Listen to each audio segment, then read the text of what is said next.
So we're starting off. Welcome. How you doing? I'm good. I'm good. It's like you have to convince yourself. We're gonna start. Oh, okay. How you doing? Right. Yeah. No, I'm doing okay. I'm doing okay. I don't know. You said you had the grumps earlier. I do. I did. I had the grumpies today. I don't know what it was. The weather can't decide whether it's going to be cold or whether it's going to be hot, and whether I can do things outside or whether I can't. No, no. I'm appreciating the slight bump in temperature again because, of course, we got all that snow. And then I'm looking around outside. I'm like, ooh, I forgot to do that, and I forgot to do that, and I forgot to do that. Okay, I need the snow to melt so I can get rid of It it was, all. it was like a gentle reminder. Put your snow tires on. Like, Oh, I've had my snow tires on for a while. Did I tell you well, my snow tire story? no. So the van that I was driving has a percentage oil life. Yeah. Um, and we got the oil change because we did a trip out to the East Coast over the summer, and we had it all checked out before we went. But there was a lot of driving, so the oil life has gone down faster than it has in previous years. And in September, it was saying oil life at 10%. I'm like, it's okay. We're gonna be okay. I know I've got to bring the car into the shop to do the snow tires, so let's see how far I can push it. And the oil life expired, and then it was counting, like it was flashing at me, counting up the number of kilometers that I've gone over my oil life. Uh, so I'm like, okay, I got to bring it in, and then I got. So my snow tires were on in mid-October. Well, look at you go. Mine are just on now, but that's okay. Should we introduce ourselves? My name is Andrew. I am welcome to the Brothers in Smithing podcast. My name's Andrew. I'm the Oh, so you can blacksmith. say welcome and not laugh at it, but if I say welcome, you're like, ah! Yeah, you're a funny guy, and looks don't count for everything. Anyway, I'm the blacksmith of the duo and run Deer Run Forge. My nugget for today is just the past deer hunting season. I was able to harvest a animal for the first time in a long time. I had some formative years when I was in my early 20s. I used to get almost a deer or two every year, and then I've been in a drought. And for some reason, my wife has gotten a deer the last 3 years. She just happens to sit in that one Because spot. she's good at it. It's not for Yeah, some reason. It's because she's a better shot than you. I haven't missed though. That's the point. Is it's not like I'm just like out here missing deer left, right, and center. The deer just happened to. She's just sitting in the hot spot, right? So Uh-huh. anyway, yeah. This year I was able to get out actually with my son beside me. I completely closed my eyes. Some might say I might have been asleep, and my son quietly woke me up in time to. I woke up and got her done. It was good to have the kid there, and it was a whole family affair, so it was great. Excellent. And you've got some venison that you're going to share, right? It tastes delicious, buddy. I'm sure it does. It's been a while since I've had venison. Yeah, I'll bring some up this weekend. Excellent. Sounds good. I'm looking forward to it. I'm Kipling, and I am Tapley Tinsmith of our tinsmithing duo, of our brothers in smithing duo. I'm the tinsmith coppersmith, and my nugget. It did come to me. Haha. My favorite fruit is raspberries, even though it's really annoying because you get the little seeds on your teeth, and that drives me up the wall. I still love raspberries to the point that, like, I do the grocery shopping for our house because I'm the stay-at-home father.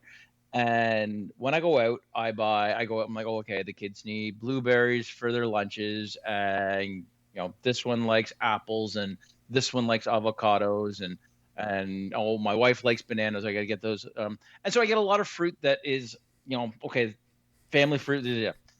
Raspberries are mine. And then, like, I'll see the kids eat. I'm like, why are you eating my raspberries? Like, hello, those are mine. I bought those from me. You buy 2 containers, eat one on the way No, yeah, home. no, they're both for me, Yeah. right? I'm like, Some people buy there, the there's my extra bag nugget. of I chips. did remember. You buy the raspberries and eat them on your way home. No, I am not going senile yet. You did turn older though. I did. I got old. I am kissing distance to 50. I'm not there yet. Well, cheers, happy birthday. I know I did wish you happy birthday, but Well, thank you very much. What are you cheerings with? I got some of Kiefer Sutherland's whiskey from Nova Scotia. There's Oh, some we were Red talking Bank about that. here. You said it's pretty good. It's good, yeah.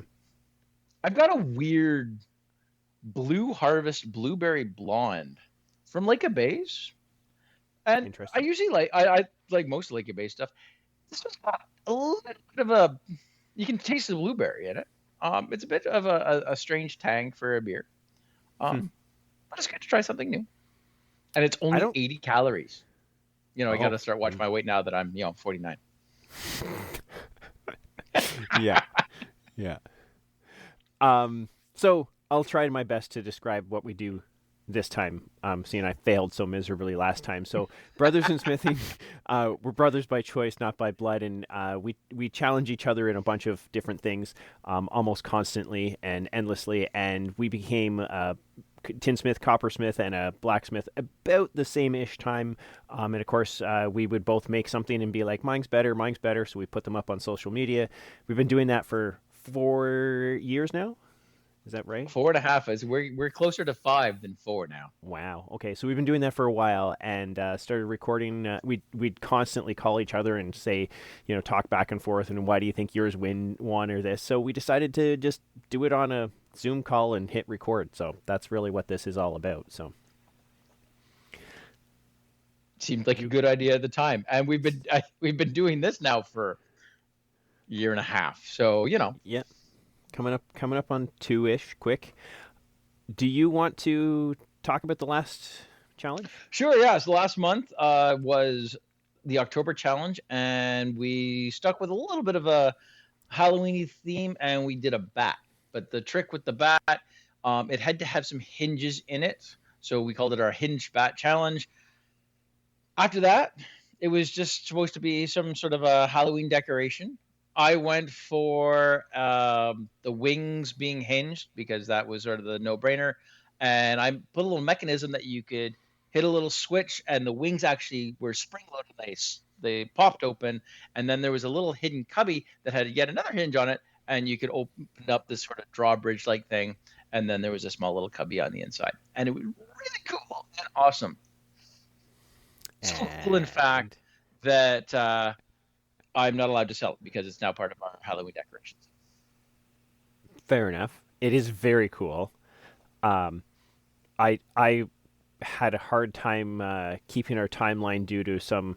You Uh, didn't keep our timeline. There was I no did hard not time at all. keeping the timeline. You did not keep the Yeah, timeline. we were into November on that one. Or I was. You were done like weeks ago.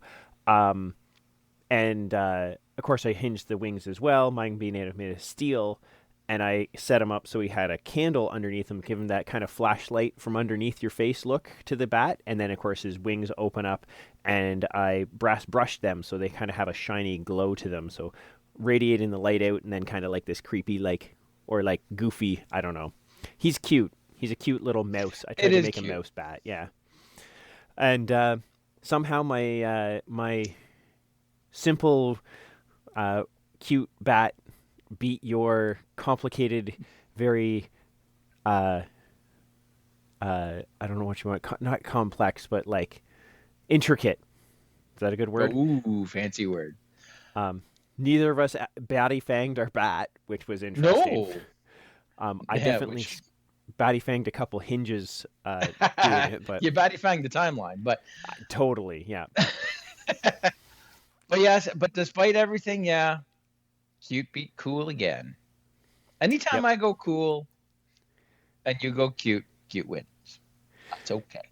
A little bit But disappointed though because I was like super impressed with the mechanics and getting it all work and it whole like the spring action works really awesome.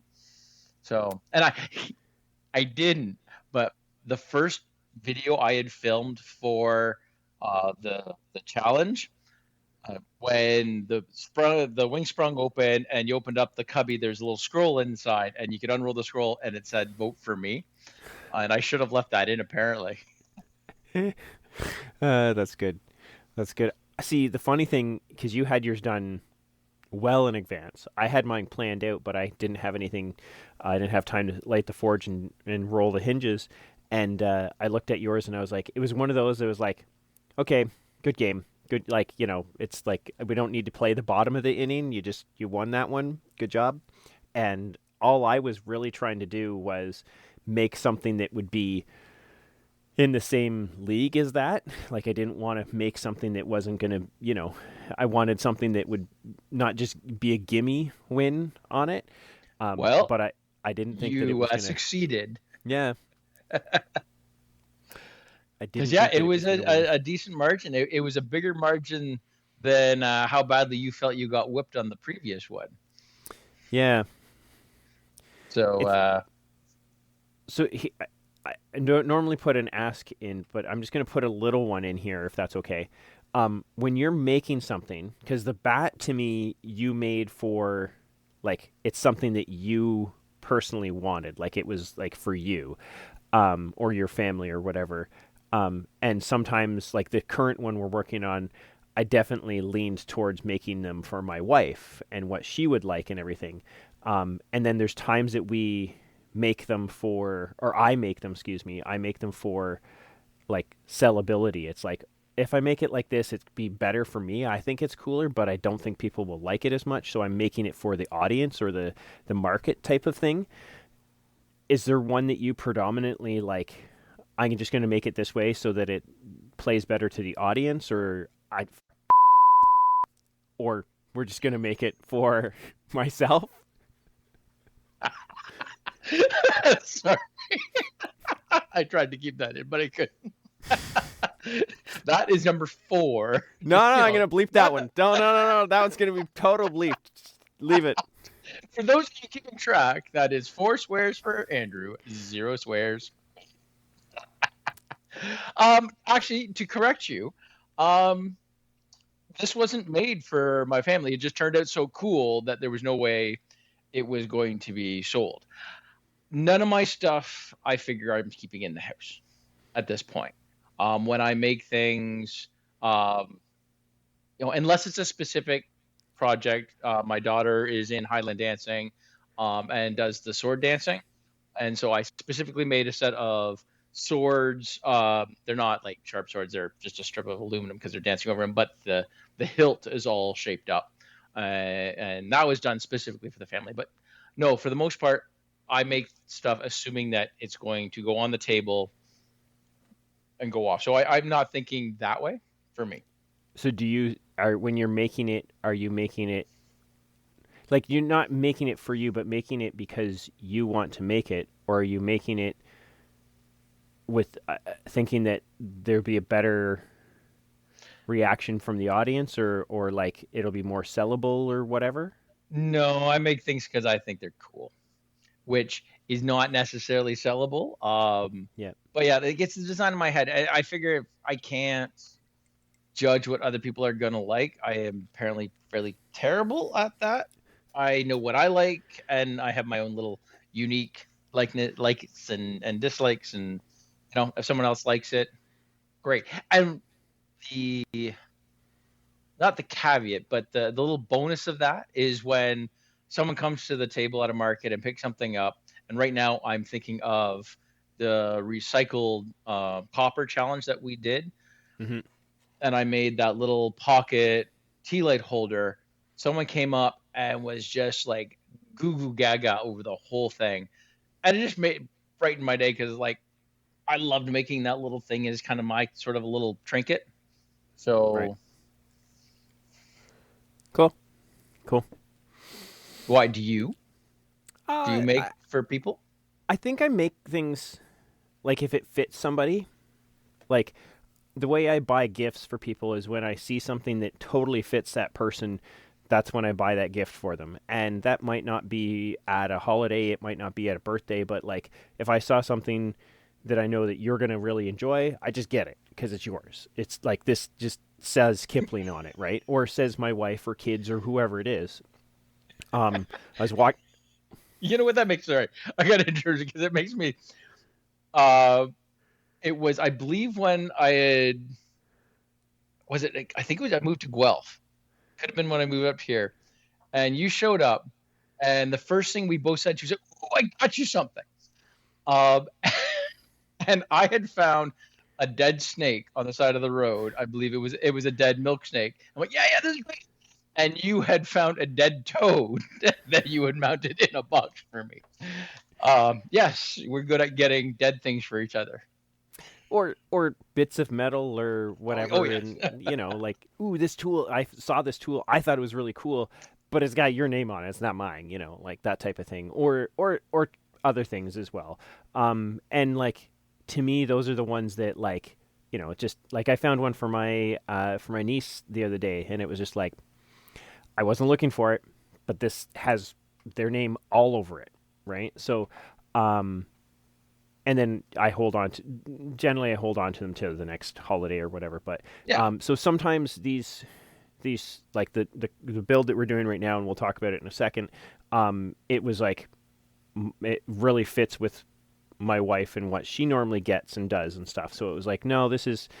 I was very much asking her opinion, like, do you like this or this, because this is going on our tree, like this is meant Yeah. for us, sort of thing. So this one was really geared to her, and I think But the do you go rest. the other way? Do you build something? Oh, I think people will like this style better than this.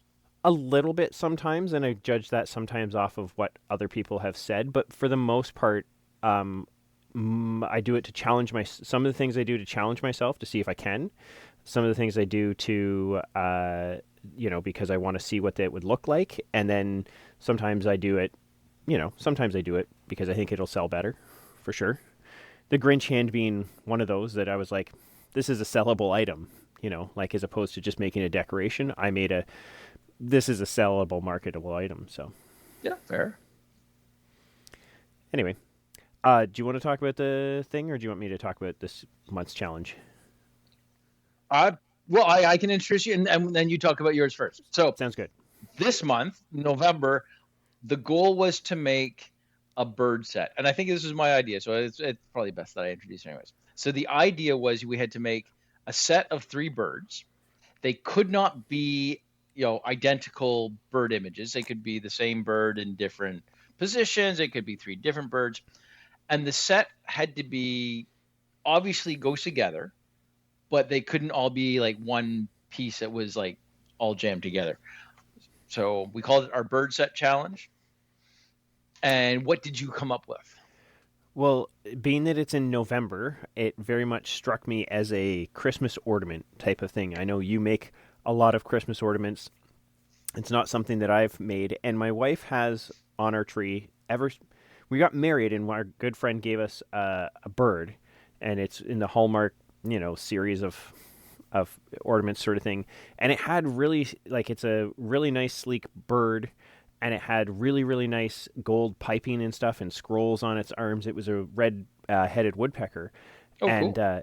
and every year they put out a new bird, so it became a tradition for that friend to buy Vicky the next bird in that series. And then, of course, as that series is still going on this year, um, it's a black-burning warbler this year. I know I can Oh. say that because my wife will not listen to this, but um, Yeah. and some years they do the male and the female species. Sometimes they do just one. All these different things. And the first 4 or 5 years they did them, they did a cardinal blue jay chickadee, and those are the ones we're missing.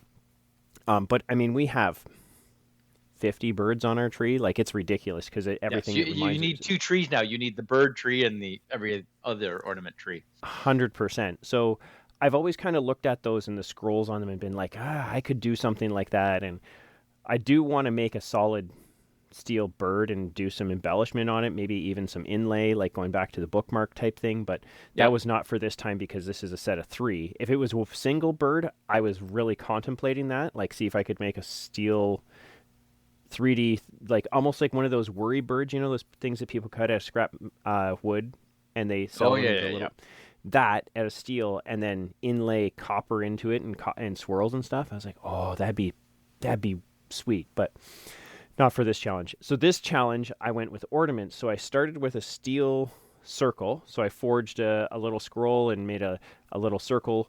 I don't know, about 4 inches in diameter, and then I wanted to make a really pretty bird to put in it.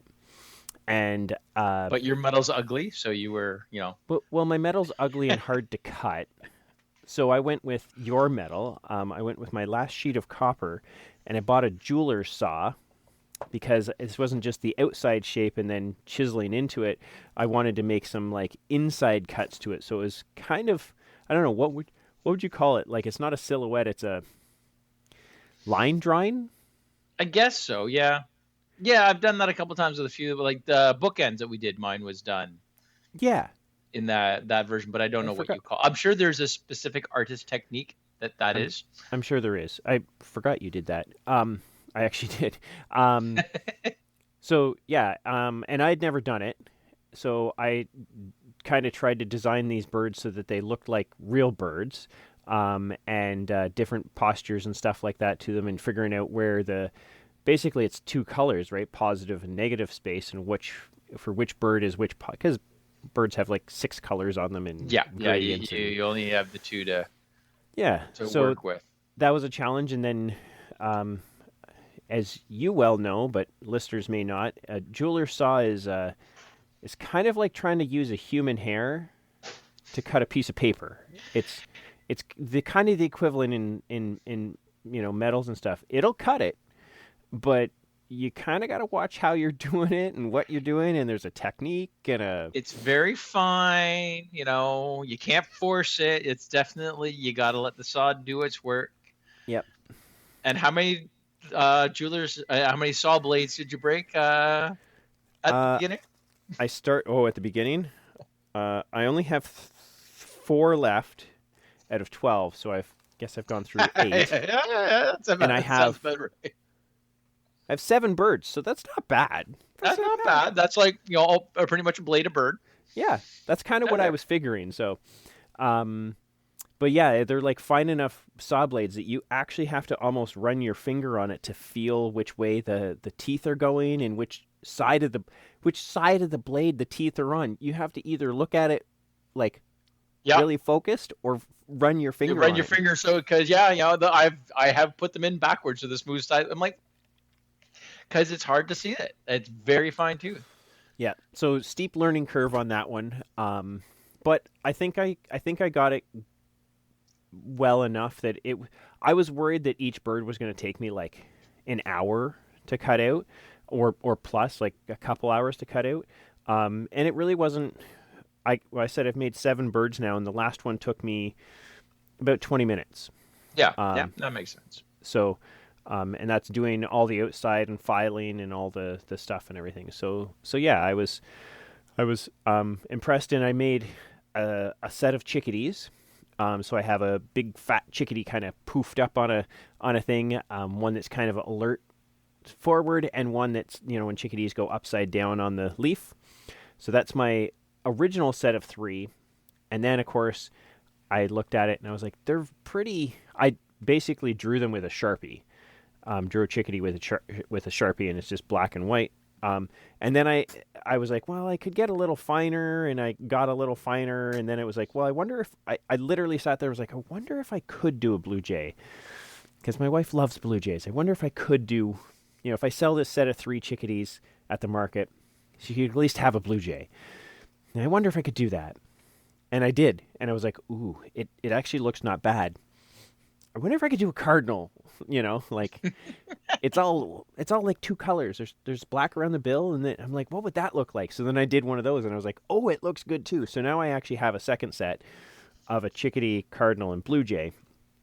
Do need to forge the hoops for those, and I'm not sure. I'm pretty much gonna let my wife decide which one she wants to keep, She wants to keep. Yeah, that's fair. and the other one will be the one that will be at the market to be for judging. So yeah. So what happens if your wife wants one set and your kids want the other set?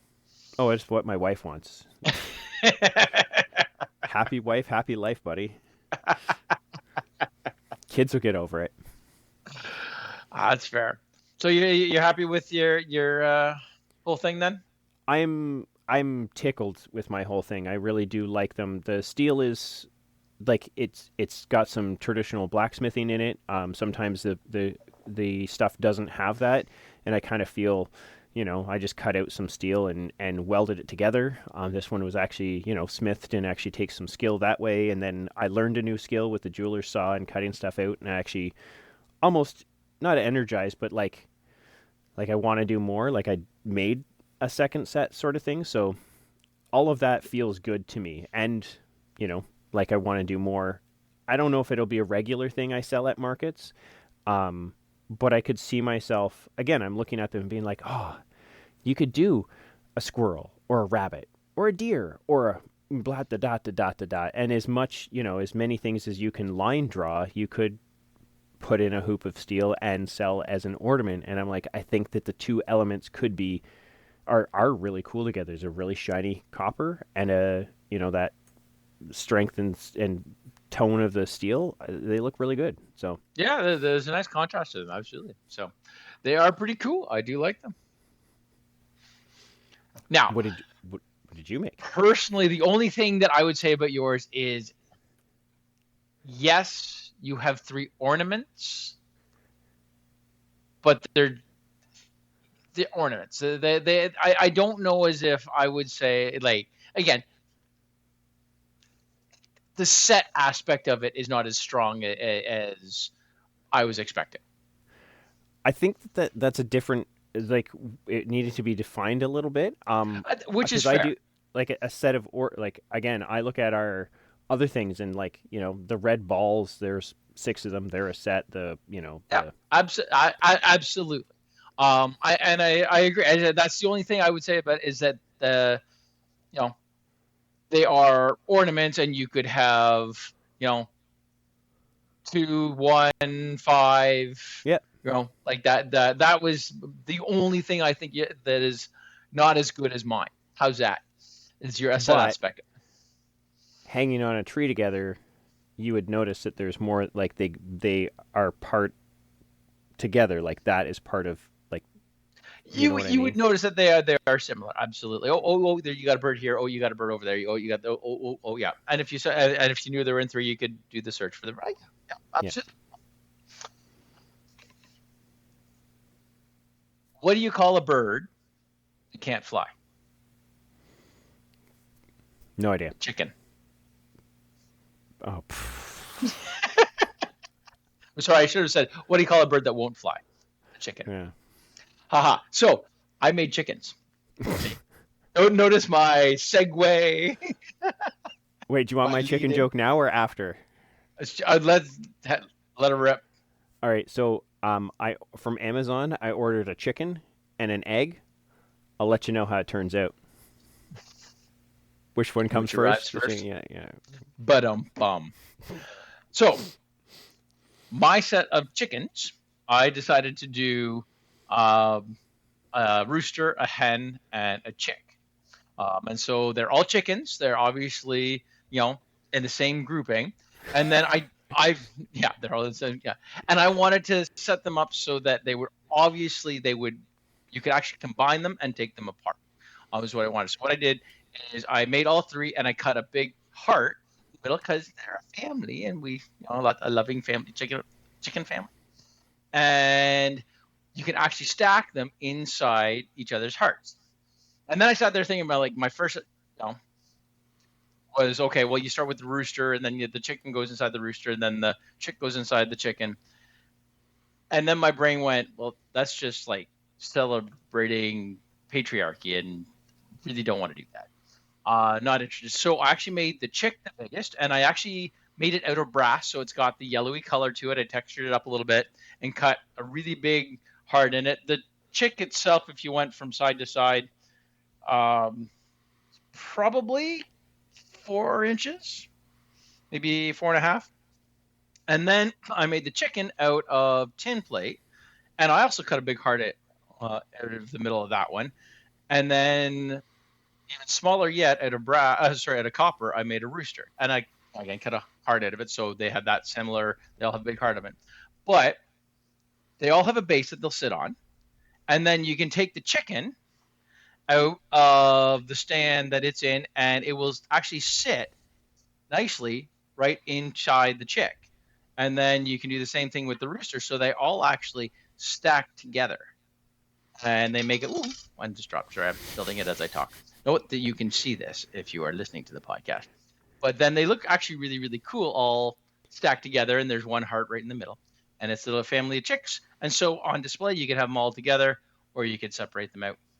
And they turned out really, really cool, and I'm very, very happy with them. So, obviously, a set that goes together. Yeah, you originally said you're doing 3 chickens, and I was like, 3 French hens. That would have been awesome. Like, again, having a chicken in the little hoop of my thing would be. Yep. It would be cool to do 3 French hens, and then you'd have to have je suis un poulet. Oh, I got another chicken joke for you. All right. Why is it that chicken coops can only have 2 doors? I don't know. Because if they had 4, they'd be a sedan. A chicken sedan as opposed to a chicken coop. 2 doors, 2-door coop. Oh, there it is. Yeah, sir. I'm just slowing the uptake there. These are going to be at the market. Yes. Sorry, go ahead. Right? And you know when the best time to buy a bird is? When you see it? When they're going cheap. So yes, we will. Sorry. Come on, that was a good one. We are going to have these at Lang Pioneer Village on the coming weekend. Actually, it'll be the day that this podcast is out. So unless you're in Peterborough and have nothing else to do on this day, but we're going to do live voting and stuff. So next month when we do the wrap up, we'll be talking about our live voting at the market as well. Yes, the Lang Christmas Bazaar at Lang Pioneer Village Museum up in Peterborough. It's on this Saturday, so we're going to be there and both buy amazing chickens and your so-so chickens will be, and you can come and you can do your little check mark. So the question is, if they're there, they're for sale. What is yours? What is your price tag, sir? I don't know. I've been contemplating that a little bit. Probably in the neighborhood of 45 to 50 would be my guess for the set of 3. So for the whole set, yeah. Well, because they go as a set. I'm not going to sell them individually, right? Yeah. Like it is 3 because again, the challenge was a set. Oh, so you need to be more clear on your set if that's in the future. If you had expectations, we talked beforehand, and he laid it out. He said they had to go together, they had to look like a set. He didn't say they had to be attached. He said they had to be 3 separate things. You didn't say they had to combine into one powerful Power Ranger thing. They don't have to be combined, but it's obviously a set, and it goes together. You buy the set. Just because you really like the Power Rangers and you like the way they combine. No. I am older than the Power Rangers. Voltron. I thought you were going to say, what was that one? Captain Planet, where they were all like, Earth, wind, fire. No. Did you know Voltron, right? Like it was they were all tigers. They go together. Yeah. No. I was thinking He-Man there. I was thinking of Battle Cat for a second. Yeah. Sorry. But, so yes. So, but do come and check it out. And you can vote for live on this upcoming Saturday, which is the 22nd. But the posting for voting on Instagram, we're going to post them on Tuesday, the 25th. We're trying something new out. So now you can actually, opposed to putting the podcast out on the same day you can vote, you can actually listen to the podcast and then get a chance to vote, because otherwise it wasn't working out. Posting, like if you wanted to, check it out, you listen to the podcast. Hey, yeah, I'd love to see these things. They were still up there, but the voting was all done. So this way, our podcast viewers, their vote can count.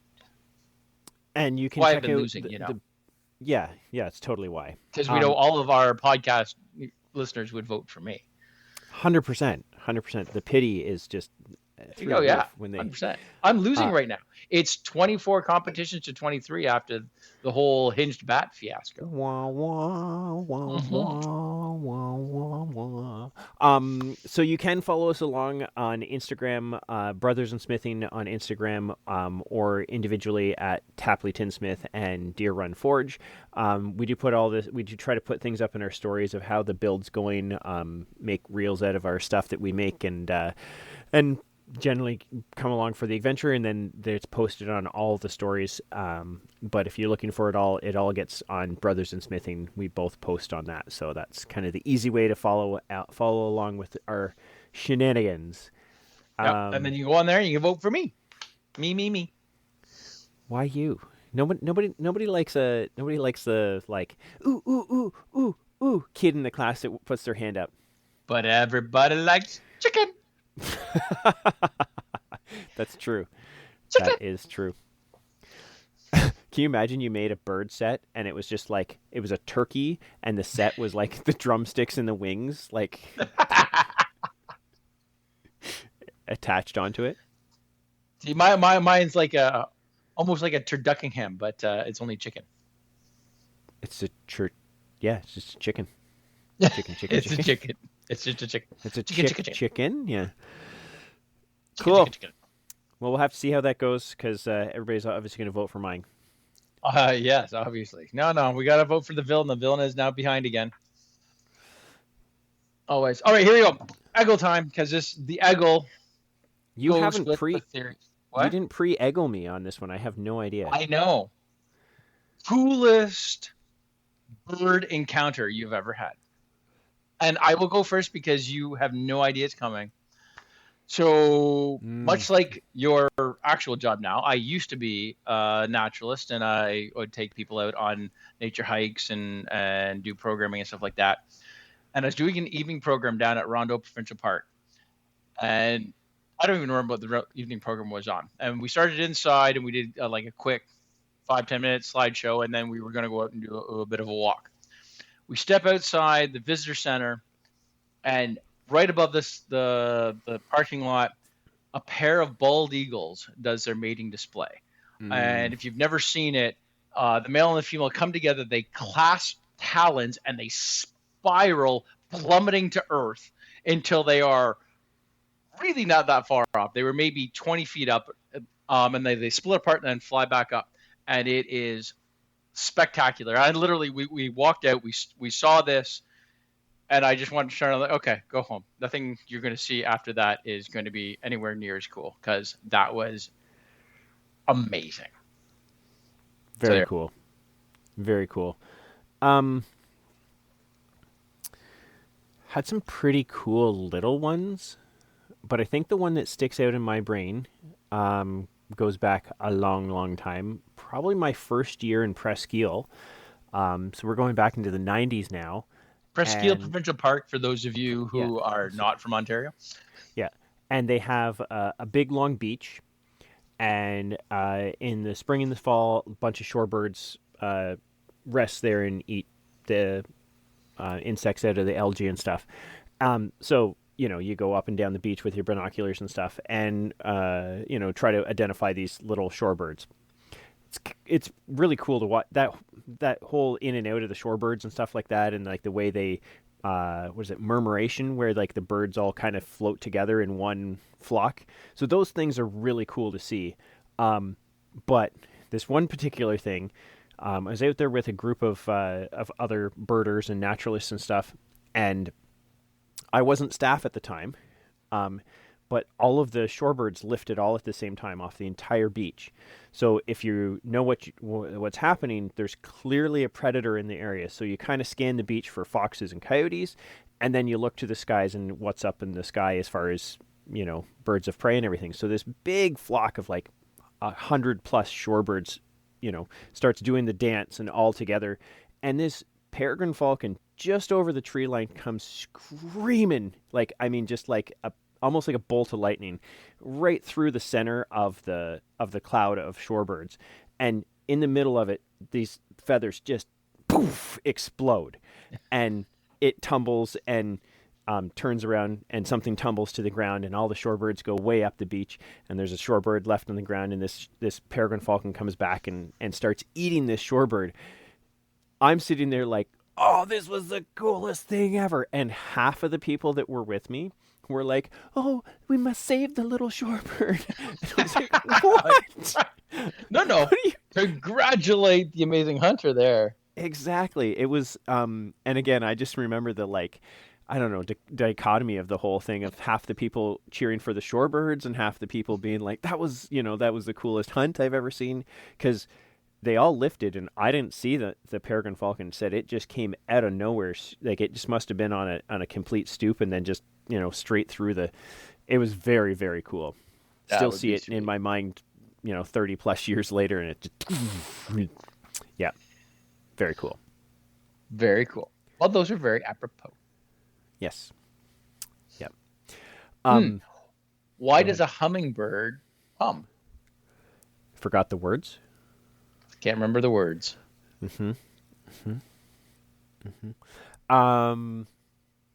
So after our last market, I took the funds that I procured from this market and purchased a piece of shop equipment that I've been dreading, or I don't know what you want to call it. It's not one that I'm like, yes. It's one.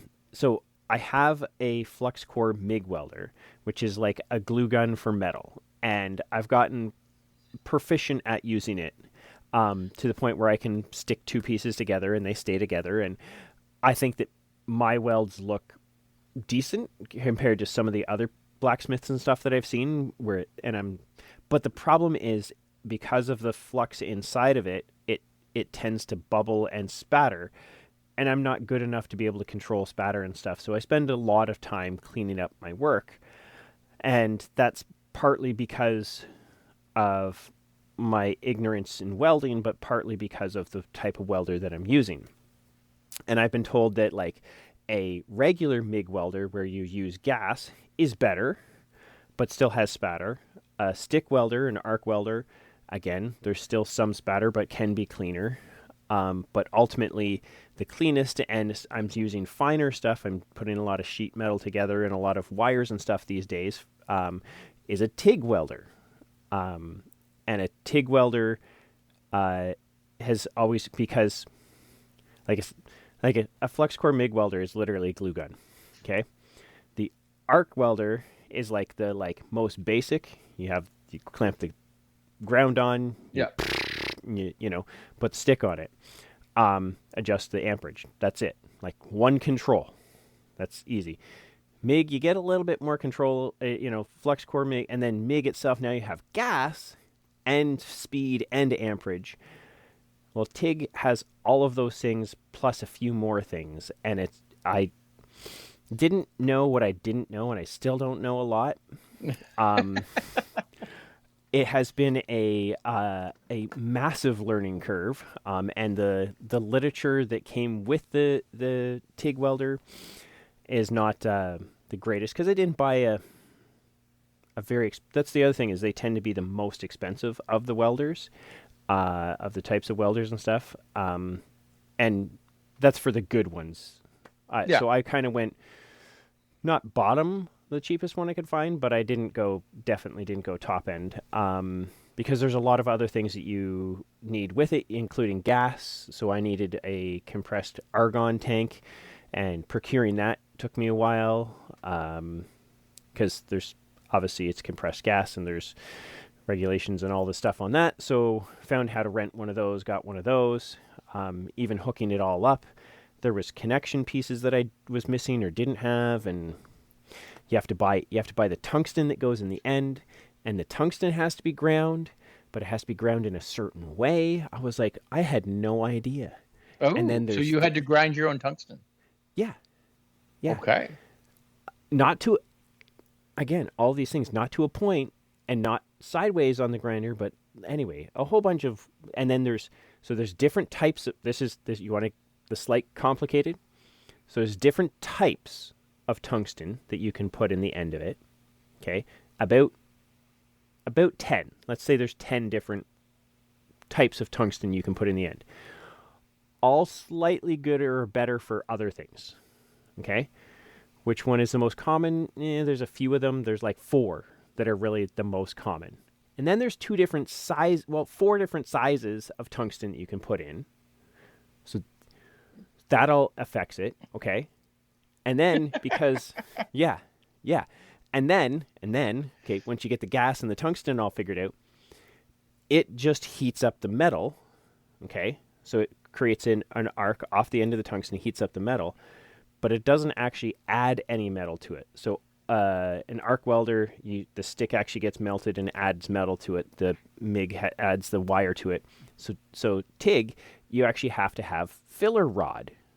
So you're adding, your one hand is the torch. Welder thing, yeah. Welder thing, and the other hand is your filler rod.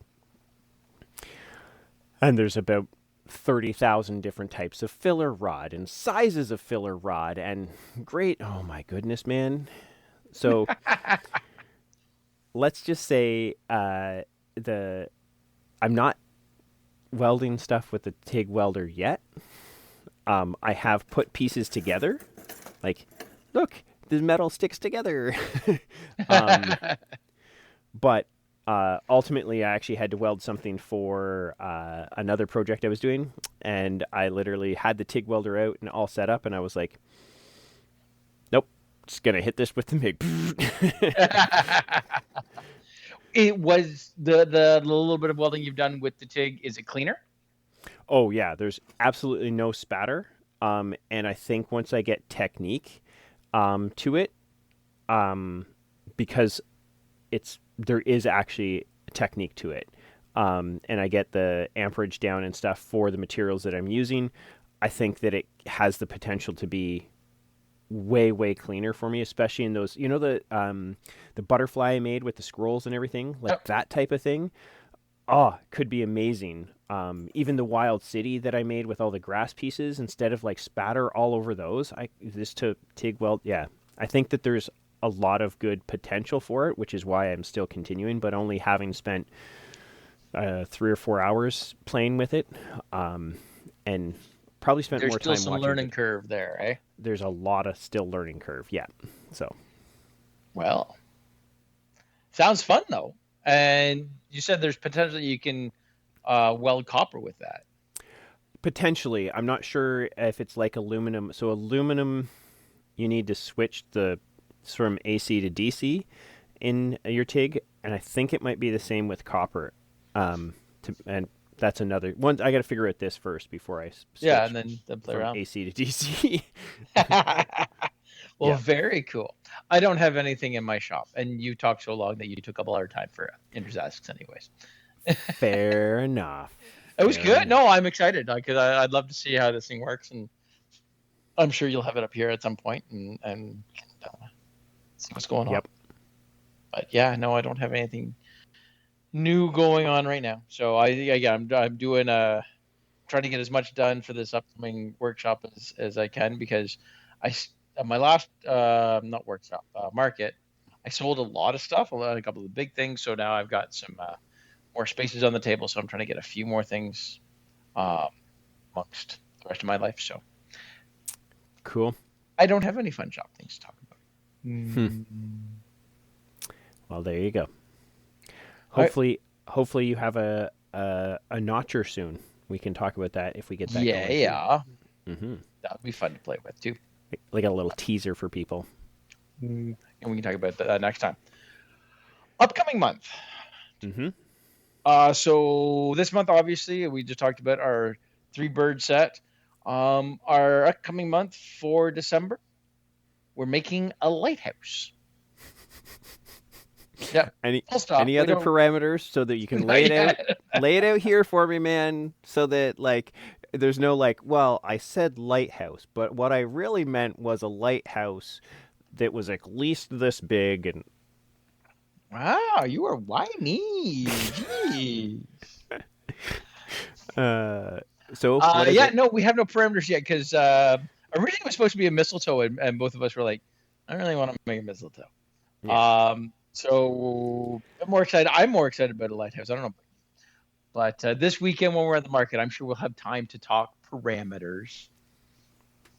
But nothing like other than it has to be Lighthouse shaped. lighthouse shaped.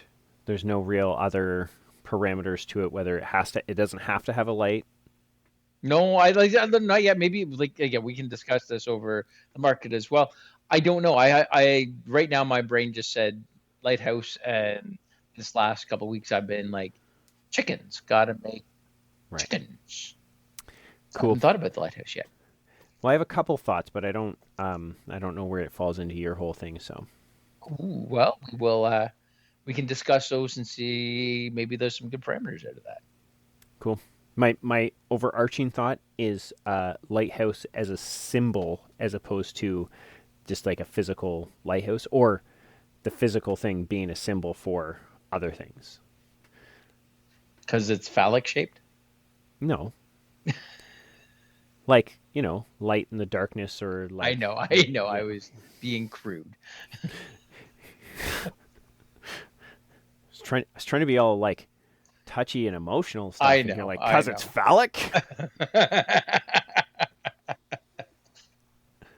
You're just trying to make up for So I didn't say your anything. swear It's gonna word. beep. It's Fupa. no one I know knows. you're No one not knows. gonna I'm beep gonna it out. officially beep it. Yep. I Oh, edit these. okay, I'm you gonna. beep it. That's It's fine. officially been beeped. You know, that's the Told second you. competition. Who's gonna hit 10 swears first? Clearly me. Clearly me. I told you I was grumpy today. Excellent. Well, I think that's about it. I think so. All right. Well, please listen to the podcast because we always love having you tell your friends about the podcast so other people can enjoy it, and visit our Instagram reels, Brotherston Smithing, Taplington Smith, Deer Run Forge on Tuesday, November 25th, and you can vote for our stories or write in the comments over, that chickens are the best. Um, or just vote for mine because they're really better. The other thing that we do really appreciate is if you do have any comments on them as to why you vote one or the other, how we can do this better. We've been tossing around the idea of like scoring them or judging them somehow and having other people score them. Any of the other like if you guys are just if everybody or people out here are just like what we're doing, that's Yeah. let us know. Or if there's something you think would make a good competition. We're always looking for 100%. new ideas because, after doing this for 4.5 years, keep coming up with new ones is getting more and more challenging. It's part of the challenge. It is part of the challenge. What are we going to do next? And that's really what just creates us to keep going. It does make some new stuff. Yep. And we frequently learn new techniques like how to use a jeweler saw. Wouldn't have bought a TIG welder if we weren't doing this, so Nope, that's fair. I wouldn't have had the money to buy a TIG welder. That too. Yep. All right, well, you have a good night, sir. You too. Good luck in the competition because you're going to need it because I'm going to whoop you. Oh, no. Villain's going to conquer. No. I got this one. So vote for mine. Mine. All me. All mine. All me.